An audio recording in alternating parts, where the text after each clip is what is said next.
Beta, next chapter is human reproduction. In this chapter we are going to study the structure of male and female reproductive system, formation of male and female gametes, then fertilization, implantation, then development of embryo, and then parturition, which is the delivery of baby. So first topic is male reproductive system. We can divide male reproductive system in two parts. One is major reproductive part and the other is accessory ducts. Major reproductive part is testis, obviously, which forms male gamete, which forms sperms. Accessory ducts are ducts which transfers that male gamete. तो अगर आप human male reproductive system की structure देखते हो, it contains one pair of testes. These testes are present inside a pouch and they are present outside the abdominal cavity. Abdominal cavity से बाहर situated होते हैं and they are covered with a pouch-like structure which is called scrotum. This scrotum is present because it maintains lower temperature, because lower temperature is required for the formation of sperms. It maintains the temperature which is lower 2 to 2.5 degree than body temperature. Body temperature से 2-3 degree कम temperature को ये maintain करता है, क्योंकि sperm की formation के लिए body temperature से कम टेम्परेचर की रिक्वायरमेंट होती है. और यही रीज़न है कि टेस्टिस जो हैं they are present in mature human being, they are present outside the abdomen. So one pair of testis is there which is covered by scrotum. From each testis there is a tube arising which is called vas deferens.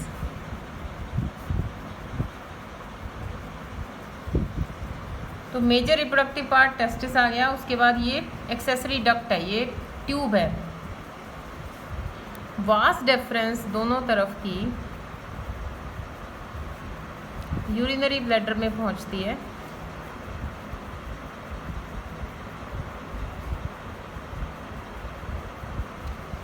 In human males, the pathway of urinary tract and reproductive tract is common. तो यहाँ तक ये अलग अलग था, इसके बाद ये सेम हो जाएगा. तो इसी यूरिनरी ब्लैडर में जो यूरिन है उसका ट्रैक भी होगा और जो स्पर्म ट्रांसफ़र हो रहे हैं उसका ट्रैक भी होगा. अब यहाँ पे जब वास डेफरेंस पहुँचती है तो यहाँ पे एक ग्लैंड है, इसको मैं शेड कर रही हूँ. This gland is called seminal vesicle. इसका फंक्शन अभी हम पढ़ेंगे थोड़ी देर में. उसके बाद ये एक कॉमन पाथवे के थ्रू जो भी इसमें गैमीट ट्रांसफ़र हो रहे हैं वास डेफरेंस के थ्रू, वो एक कॉमन पाथवे में आ जाते हैं. अब यहाँ पे 2 पेयर्स ऑफ ग्लैंड्स और है. One is called prostate gland and the other is called bulbourethral gland. इनके फंक्शंस हम लेटर ऑन डिस्कस करेंगे. उसके बाद ये यूरेथ्रा है जो एक कॉमन पाथवे है for the release of urine as well as sperms. इसके बाहर एक स्किन की कवरिंग है which is called glans penis.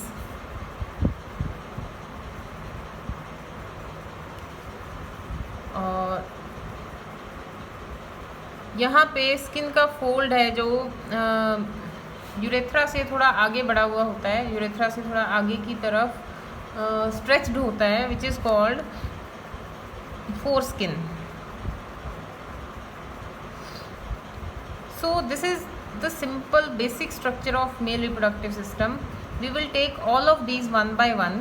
First of all, we will talk about testis. If we take microscopic structure of testis, ये मैं आपको बता चुकी हूँ that it is covered by scrotum. The function of scrotum is to maintain lower temperature than body temperature. Then inside testis, if we see, testis is divided into many compartments. We call them testicular lobules.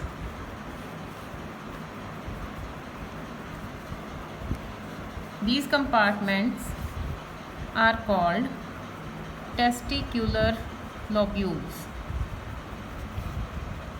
In each lobule, there are 2-3 tubes which are very coiled. These tubes are called seminiferous tubules.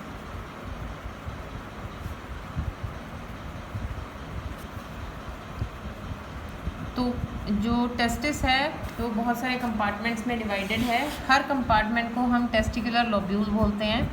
Her testicular lobule के अंदर कुछ tubes हैं जिनको हम बोलते हैं seminiferous tubule. Seminiferous tubule is the part in which sperms are produced. ये जो ट्यूब है, अगर हम इसके इंटरनल स्ट्रक्चर देखें, इसका सेक्शन काट के हम देखें, मान लो ऐसी 3 ट्यूब हैं जो एक कंपार्टमेंट के अंदर प्रेजेंट हैं. तो इसके अंदर 2 टाइप की सेल्स होती हैं. इसकी इंटरनल लाइनिंग में 2 टाइप की सेल्स होती हैं. एक होती है male germ cell. The function of male germ cell is to divide by meiosis and produce sperms. ये डिवाइड होती है, हर एक सेल 2 सेल्स बनाती है, फिर 2 से 4 सेल्स बनती हैं और फिर इनसे स्पर्म्स बनते हैं. तो ये मेल जर्म सेल का फंक्शन है. दूसरे टाइप की सेल जो इसमें प्रेजेंट होती है उसको हम बोलते हैं Sertoli cell. The function of Sertoli cell is to provide nutrition. जैसे हमने प्लांट्स में पढ़ा कि एम्ब्रियो बनेगा तो एम्ब्रियो को न्यूट्रिशन देने के लिए साथ में एंडोस्पर्म बनता है. तो सिमिलरली अगर यहाँ पे स्पर्म की फॉर्मेशन हो रही है, मेल गैमीट की फॉर्मेशन हो रही है, तो मेल गैमीट के बनने के लिए एनर्जी चाहिए, न्यूट्रिशन चाहिए. That nutrition is provided by Sertoli cells. अब इसमें एक तीसरे टाइप की सेल्स और होती हैं जो इस गैप में प्रेजेंट होती हैं. ये जो गैप है, ये एक सेमिनिफेरस ट्यूब्यूल है, ये दूसरी है. तो 2 सेमिनिफेरस ट्यूब्यूल के बीच में जो गैप है इसको हम बोलते हैं इंटरस्टिशियल स्पेस.